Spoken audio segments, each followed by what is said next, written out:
Hi dears, welcome to Catherine's கசட்டா. நான் இந்த மாதிரி சாப்பிட்டு தான் நான் வெயிட் லாஸ் பண்ணேன். 10 கிலோ நான் கம்மி பண்ணேன். என்னோடய வெயிட் லாஸ்க்கு மட்டும் இல்லை, என் ஸ்கின், என் ஹேர் எல்லாத்துக்குமே இது ரொம்ப யூஸ்ஃபுல்லாக இருந்துச்சு. ஸோ கண்டிப்பாக நீங்கள் எல்லாருமே ட்ரை பண்ணுங்கள். மார்னிங் இட்லி தோசைக்கு பதில் இந்த மாதிரி உணவுகள் எடுங்க.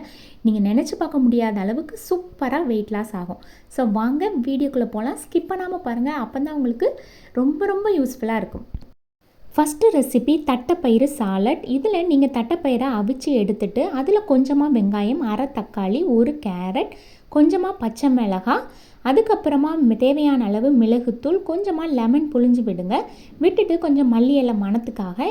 இது சூப்பரான சாலட் உங்களுக்கு டே 1.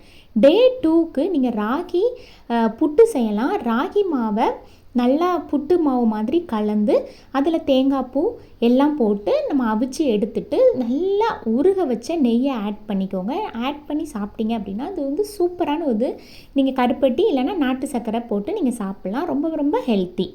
டே 3 நம்ம கொண்டக்கடலை அடை எப்படி செய்யலான்னு பார்க்கலாம். கொண்டக்கடலையை நல்லா ஊற வச்சுட்டு அது அரைக்கும் போது கொஞ்சமாக இஞ்சி, 4 பல் பூண்டு, 2 பச்சை மிளகாய், 1 டீஸ்பூன் சீரகம், 1 டீஸ்பூன் சோம்பு, கருவேப்பிலை கொஞ்சமாக போட்டுக்கோங்க தேவைக்கேற்ப, கொஞ்சமாக மல்லி இலை, உப்பு தேவையான அளவு. நம்ம இது கூட சிவப்பு அரிசி அவல் நான் ஒரு 50 கிராம் ஆட் பண்ணியிருக்கேன். இது எல்லாத்தையும் அரைச்சி தேவையான அளவு தண்ணீர் விட்டு நீங்கள் தோசை வார்த்து எடுக்கலாம்.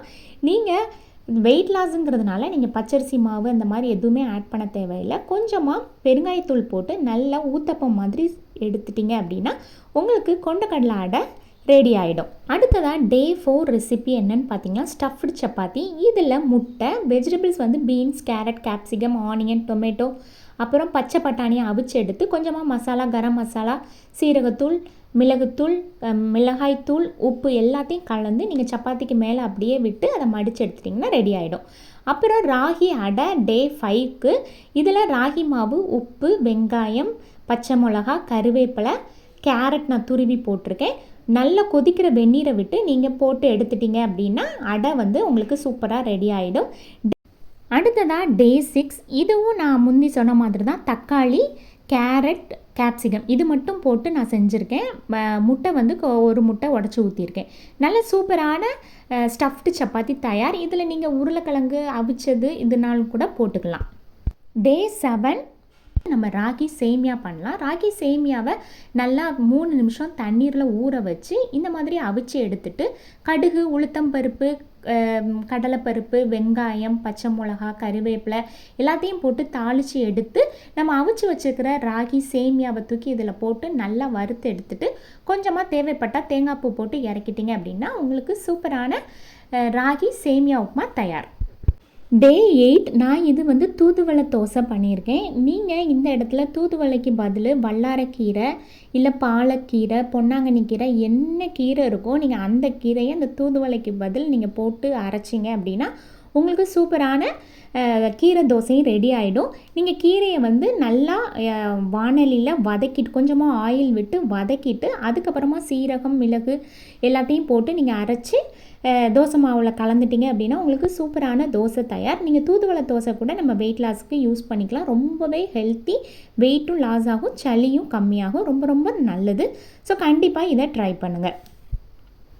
டே 9 பச்சைப்பயிறு தோசை. ஊற வச்ச பச்சைப்பயிறு, கொஞ்சமாக இஞ்சி, 3 சின்ன வெங்காயம், சின்ன பல் பூண்டு நான் 4 போட்டிருக்கேன். பெருசு இருந்தால் நீங்கள் 2 போடுங்க போதும். பச்சை மிளகா சின்னது 3, ஒரு கைப்பிடி நிறைய கருவேப்பிலை ரொம்ப நல்லது ஹேருக்கு, அதனால் நிறையாவே போட்டிருக்கேன். மல்லி இலை ஒரு அரை கைப்பிடி அளவு போட்டிருக்கேன். உப்பு தேவையான அளவு போட்டுட்டு தண்ணியை அளவாக விட்டு நல்லா மாவை அரைச்சி எடுத்தாச்சு. இப்போ தோசைக்கல்லில் நல்லா நீங்கள் விரிச்சே விடலாம், ஓரளவு நல்லா வரும். தண்ணீர் அளவாக விட்டுருந்தீங்க அப்படின்னா தோசை கல்லில் ஒட்டாமல் நல்லா சூப்பராக மொறுன்னு வரும். உங்களுக்கு தேவைப்பட்டால் கொஞ்சம் கடலெண்ணெய் அப்படி இல்லைன்னா நல்லெண்ணெய் ஆட் பண்ணிக்கோங்க. இல்லை எண்ணெயே கூட வேணாம், நல்லா சூப்பராக தோசை வரும். இதுக்கு நீங்கள் தேங்காய் சட்னி அந்த மாதிரி வச்சு சாப்பிட்டீங்கன்னா சூப்பர் டேஸ்ட்டாக இருக்கும். டே 10 மஷ்ரூம் ஆம்லேட். மஷ்ரூமை இந்த மாதிரி குட்டி குட்டியாக நல்லா கழுவிட்டு இந்த மாதிரி குட்டியாக கட் பண்ணி எடுத்துக்கோங்க. இதில் முட்டையை உடச்சி ஊற்றுங்க. ஃபஸ்ட்டு கட் பண்ணி வச்சுருக்கிற மஷ்ரூம், வெங்காயம், பச்சை மிளகா, மல்லி இலை, மிளகுத்தூள், கரம் மசாலா கொஞ்சம், சீரகத்தூள், இது எல்லாத்தையுமே போட்டு நல்லா மிக்ஸ் பண்ணிவிட்டு, முட்டை கூட நல்லா எல்லாம் சேர்கிற மாதிரி மிக்ஸ் பண்ணிவிட்டு, நீங்கள் தோசைக்கல்ல அப்படியே உடச்சி ஊற்றிட்டீங்க. நீங்கள் 2 முட்டை கூட எடுத்துக்கலாம்.